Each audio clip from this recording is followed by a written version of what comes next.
Hey, welcome to Children's Chapel Time, where today we're going to be talking about doing what's right. Just because you can do something doesn't always mean you should do it. For example, when you turn 15 or 16 years old, there's going to be a piece of paper that will change your life. What is it? It's a learner's permit, of course. So a learner's permit means that you get to drive a car all by yourself, as long as you have a licensed driver sitting right next to you, okay? So don't get too excited. But wow, you all of a sudden have freedom at your fingertips. You can drive yourself to school, as long as your parents with you to drive the car back, right? You can drive it to the grocery store. You can go to a friend's house. Again, parents with you, and then they have to come back to get you, but you can still drive the car. It's like you're so close to that real license of freedom, right? However, just because you have this piece of paper that says you can drive now, does that mean on day one, you should take that car onto the interstate highway and all of a sudden be going 70 miles an hour? Probably not, right?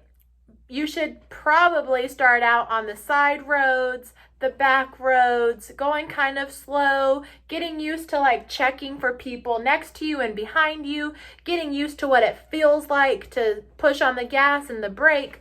It takes practice, right? So, with that being said, so does some things in life. Just because you can do something doesn't mean that you should, because it may not always be the right thing to do. Can you think of some other examples?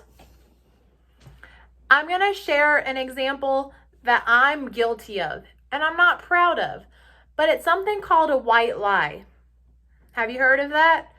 So it's a lie, but we make it an okay lie because we're saying it in order to not hurt someone.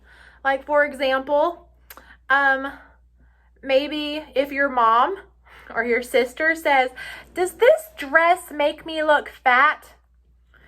If in your head you're like, "Yeah, kind of," but you know you shouldn't say that, you would instead say, "Oh no, you look great." That's a white lie because you kind of fibbed or told a lie because you didn't want to hurt their feelings, right? But I, myself, need to own up to the fact that I still told a lie. There's polite ways to say, "Well, I mean, the dress doesn't look the best. Like, let's look and see. I really like that other dress you wore the other day. That one you looked super in, Mom." Okay, like, so that's just an example, right? There's tons of other times that I've been guilty and I've avoided giving all the information when asked a question, right? Again, I didn't lie. But here's my point, guys.